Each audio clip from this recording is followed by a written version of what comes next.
11월 7일입니다. 비록 그렇게 되지 않더라도 라는 제목으로 다니엘서 3장 1절에서 18절까지 말씀입니다.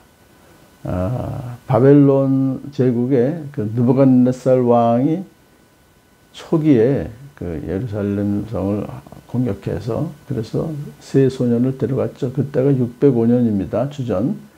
그런데 3년 후에 이제 다니엘이 그 느부갓네살 왕의 꿈을 알아맞혀주고 해석까지 해주었어요. 그때 이제 그는 다니엘에게 넙죽절하고 그리고 이스라엘의 하나님이야말로 으뜸가는 신이라고 찬양까지 했던 그 사건이 있었습니다. 그리고서 이제 약 15년이 지나서 자기 신상을 금으로 만들어서 두라 평지에 두게 했어요. 왜냐하면 왕은 바벨론 제국의 전성기를 기념하고 지속적인 왕국의 번영을 기하기 위해서 신상을 금으로 만들었던 것이죠. 높이는 27.5m나 되니까 약 10층 아파트 정도 높이에 되게 큰 거죠. 폭은 2.75m. 이 정도 규모라면 왕의 명성을 충분히 보여주고도 남았습니다. 신상 건립을 마친 왕은 바벨론에 속한 모든 관원들 또 관원들을 다 불러 모았어요. 그래서는 금신상의 제막식을 개최합니다.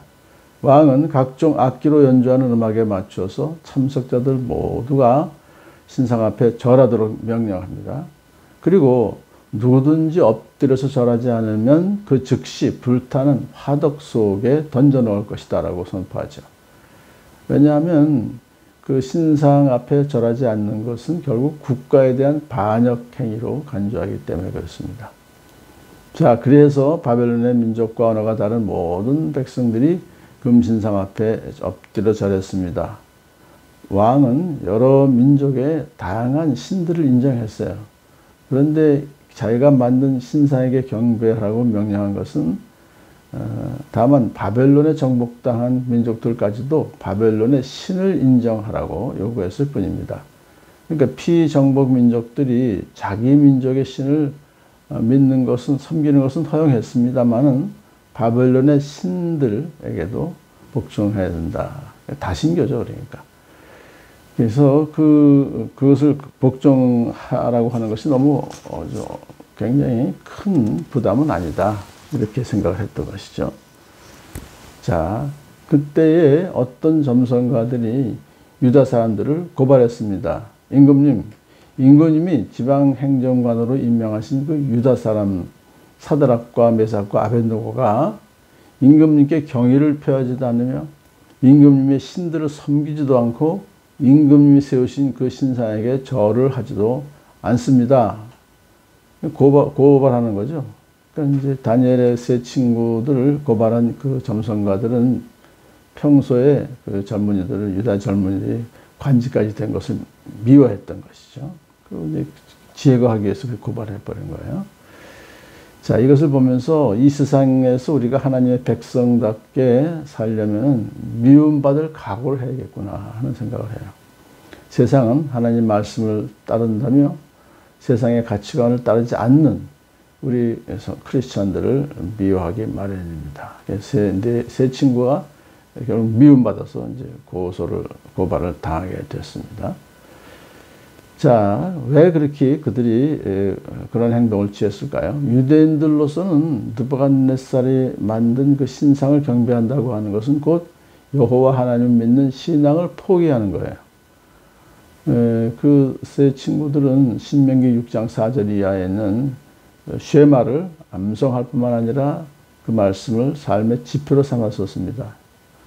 이스라엘은 들으십시오. 주님은 우리의 하나님이시오. 주님은 오직 한 분뿐이십니다. 느부갓네살 왕이 만든 신상이 주님이 될 수 없다는 것이죠. 당신들은 마음을 다하고 뜻을 다하고 힘을 다하여 주 당신의 하나님을 사랑하십시오. 매일매일 쉐마를 암송하고 또 그대로 삶을 살았던 것이죠. 그래서 그들은 이 세상의 명성이나 지위나 안전보다도 하나님의 영광을 더 중요시했어요. 그래서 신상에게 절하지 않은 것입니다. 이 말을 들은 왕은 화가 잔뜩 나서 사드락 메삭 아벳느고를 불러서 그는 물었습니다. 너희가 참으로 나의 신을 섬기지 않고 내가 세운 금신상에게 절을 안 했느냐? 이렇게 질문한 것은 도저히 금신상에게 절하지 않는 것이 이해가 되지 않는다는 거예요. 사실 여부를 재차 확인하는 것이었습니다만, 또 왕으로서는 이 고발한 이 점성가들이 이 세 사람을 시기하고 질투해서 고발하는 것을 알았기 때문에 이제 그들을 구하고 싶어서 일부러 이런 질문을 던졌던 것입니다. 자, 그러자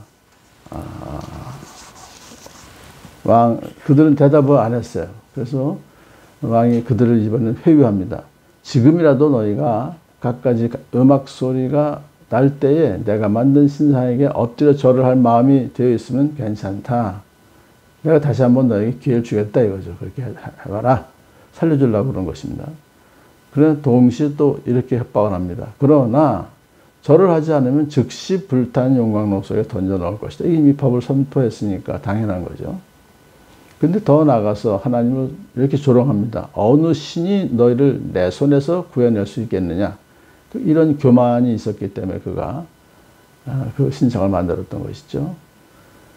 사실 15년 전 사건을 지금 잊어버리지 않았을 것입니다. 느부갓네살 왕은. 그때 꿈을 알아내고 해석까지 해준 다니엘에게 어떻게 했습니까? 절까지 하고 예물도 주고 지위까지 높여주고 이스라엘의 하나님을 참으로 모든 신 가운데서 으뜸가는 신이라고 찬양했던 그가 15년 정도 점점 나라가 강해지다 보니까 자기 자신을 신격화하려는 교만을 드러낸 것이죠. 그리고 이스라엘의 여호와 하나님을 자신과 자신이 섬기는 바벨론의 신보다 열등한 그런 신들 중에 하나로 격화시키는 신성모독의 죄까지도 저지른 것입니다. 이것을 그대로 묵과할 수가 없죠. 세 친구는 왕에게 왕이라는 칭호도 붙이지 않고 느부갓네살이요 라고 부릅니다. 왕 대접을 하지 않겠다는 그런 불손한 어투를 하고서는 뭐 자기는 죽을 것 각오했으니까요. 이 일을 두고서는 우리가 임금님께 대답할 필요가 없는 줄 압니다. 결국은 금신상에게 절하라는, 다시 절하라고 명령하는 거 받아들일 수 없습니다. 결연한 의지를 표명한 것이죠. 그토록 무시무시한 위협 속에 풀무불이 지금 타고 있습니다. 그런 무시무시한 위협 속에서 이렇게 담대하게 말할 수 있었던 것은 평상시에 그들이 신앙생활과 기도생활이 꾸준히 했었기 때문에 위기의 순간에 용기를 발휘할 수 있었던 것입니다. 이렇게 그들은 담대하게 말합니다. 불 속에 던져져도 우리를 지키시는 우리 하나님이 우리를 활활 타는 화덕 속에서 구해주시고 임금님의 손에서도 구해주실 것을 그들이 고백하는 것이에요.